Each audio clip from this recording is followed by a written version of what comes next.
I have the most daintiest temple necklace that you'll ever see.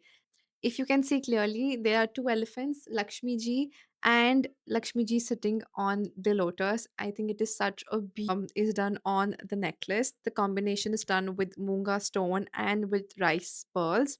The chain here is gold as well.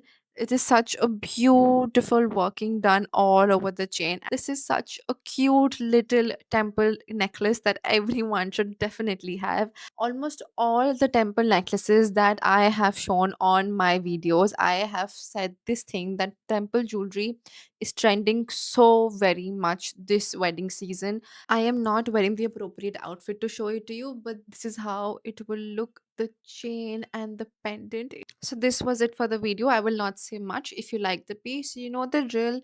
Call us or text us on the number that's mentioned below, and we will get back to you as soon as possible. Till then, take care. Bye.